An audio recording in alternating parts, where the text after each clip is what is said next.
on my way now. I'm on my way now.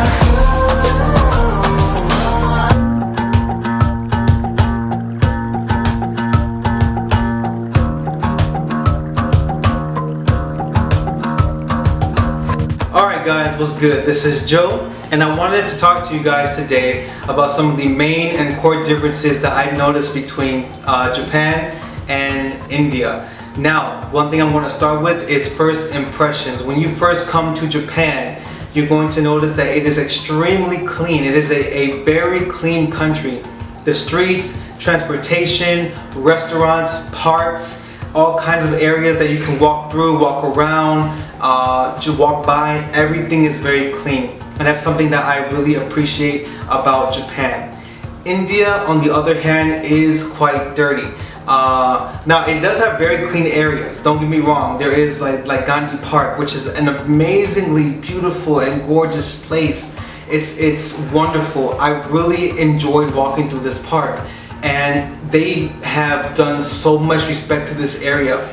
Also, you have places like Taj Mahal, which is of course another amazingly beautiful and clean place.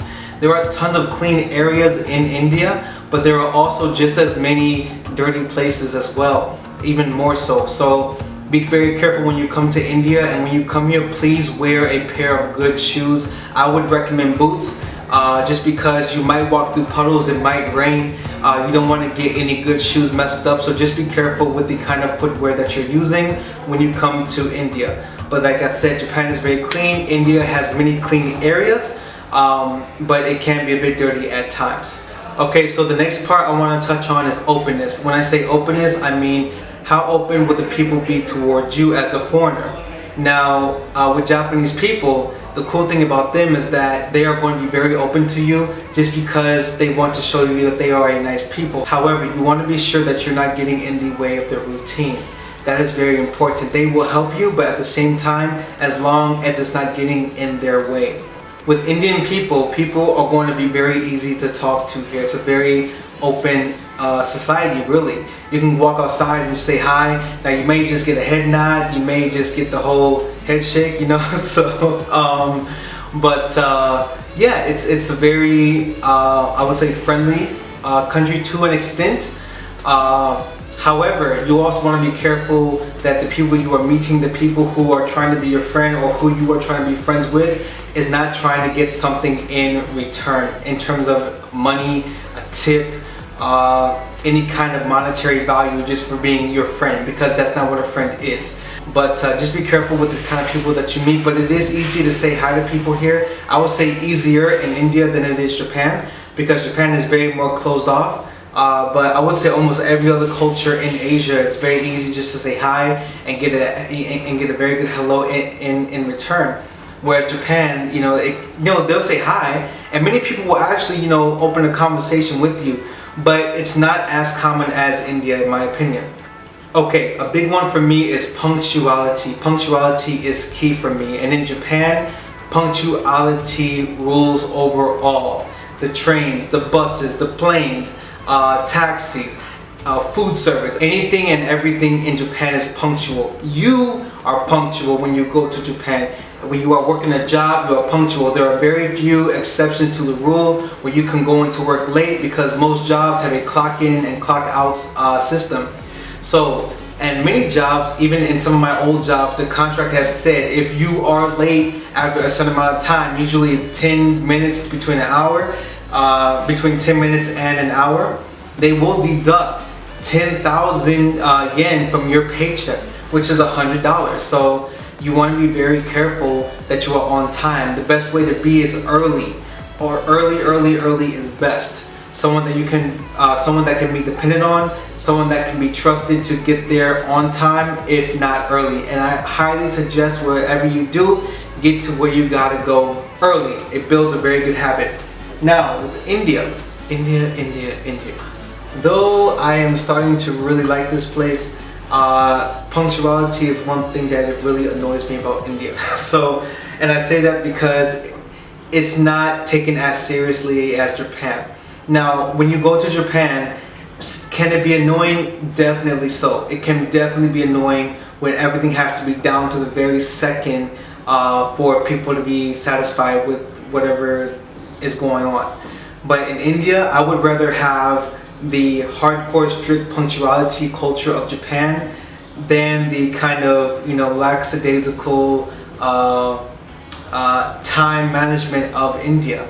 Now, are some things on time? Of course, some things have to be on time. However, when it comes to service, sometimes it's on time, sometimes it's not. Unfortunately though, I have not had any service in my experience here so far that has been on time with anything. However, that doesn't mean it's bad, but depending on who you are, maybe it's okay for you, but for me, being in Japan and loving Japan and loving the way that the Japanese do things, I would say that I'm all about time management and I'm all about punctuality. And when things are late, it's really irritating. So, but that's just me, and that's something that I had to adapt to while being here. So things are not the same everywhere, so you either adapt or die. That's it. Okay, so hospitality. Hospitality in Japan is very important.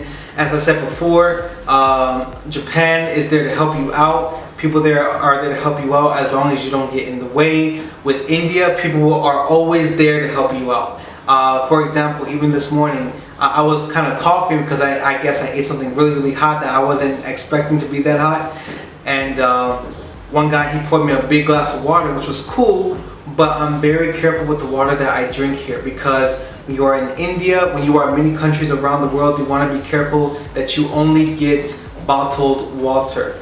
And unless it comes in a bottle, I'm not going to drink it. I will accept it as a kind gesture, and I always tell them that it is a kind gesture and thank you.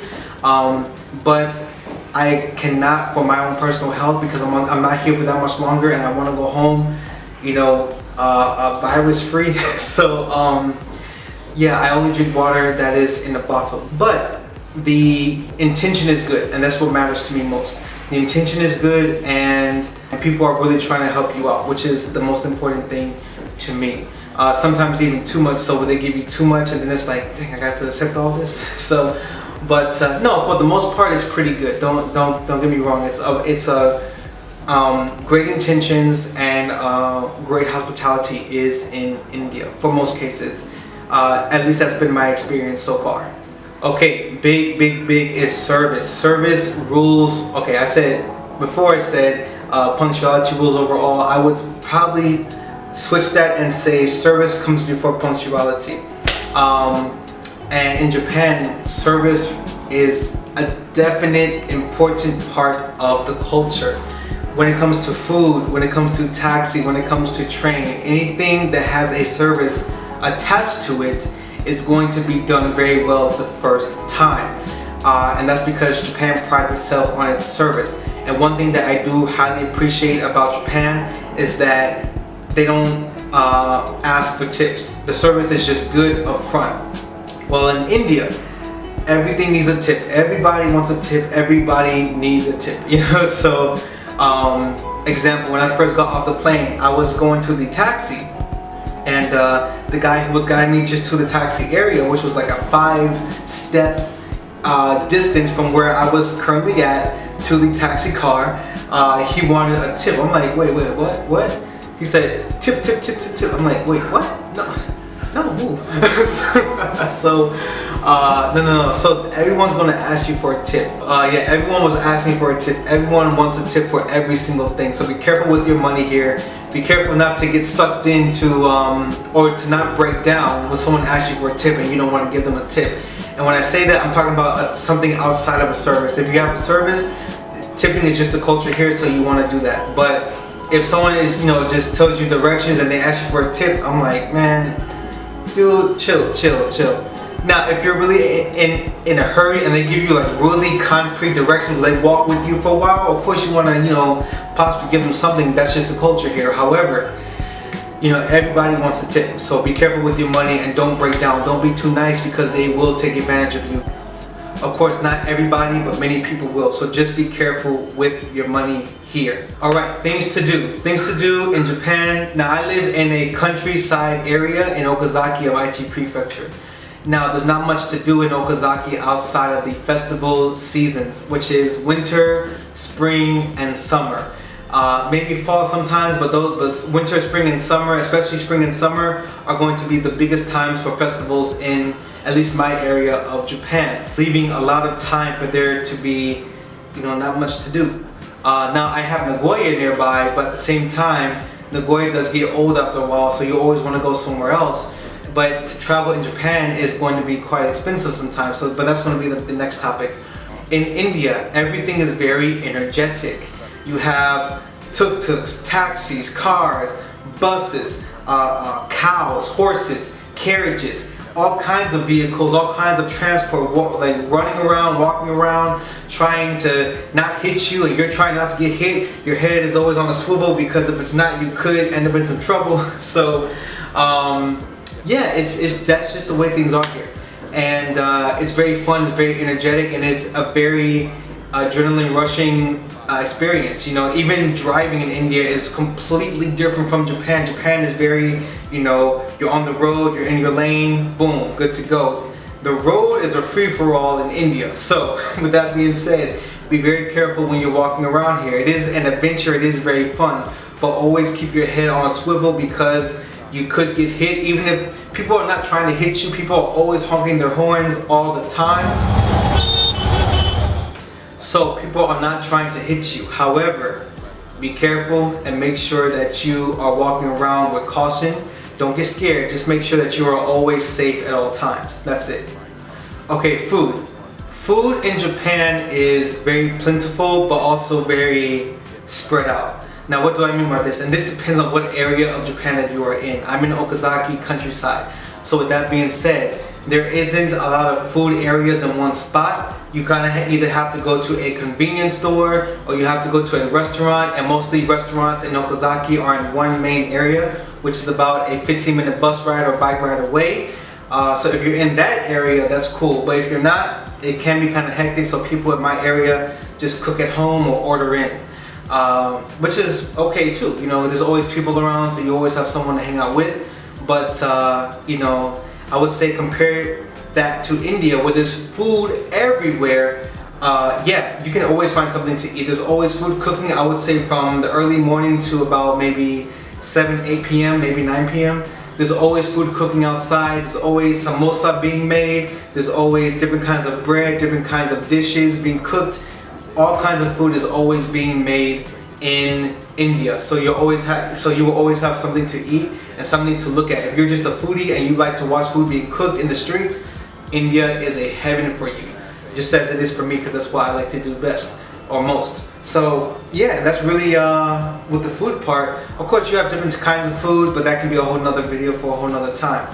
But yeah, just the amount of food that is in your presence in terms of the street, India has a lot more than Japan does. However, there are certain areas in Japan where there are a lot of yatai places or food vendor places. But most of the time when you find food vendors, they're going to be at festivals. So that's one thing to look out for. Alright, one of the last things I have to touch on is expenses. When it comes to expenses, Japan beats India by everything when it comes to how expensive things are. Housing, food, travel, transportation, everything is much more expensive in Japan than in India. I will say when it comes to expenses in India, as a foreigner, you will be paying more for everything. When it comes to transportation, when it comes to going to different tourist attractions, you will be paying more just because you are a foreigner. That's just the way things are here, and you can't really get around it. Now, one way I did get around it for traveling though, was I had my Indian friend with me, or I always carried an Indian friend with me, and he would pay the price and I would pay him back later, because he would get the cheaper price than I would. And I love saving money, so I will always find a way to do it. So it's all good. But yeah, Japan beats India by far with expenses from every part of life. I will say the only thing that you will pay the same price for as local Indian people in India is food, for the most part. And that's basically it. So yeah, with that being said, guys, that's really all I wanted to say for this video. It was quite a lot, but I hope that you have gotten something from this, and if not, then it's just a video that you watched, and that's it. So with that being said, thank you guys for watching, and peace. Say I'm on my way.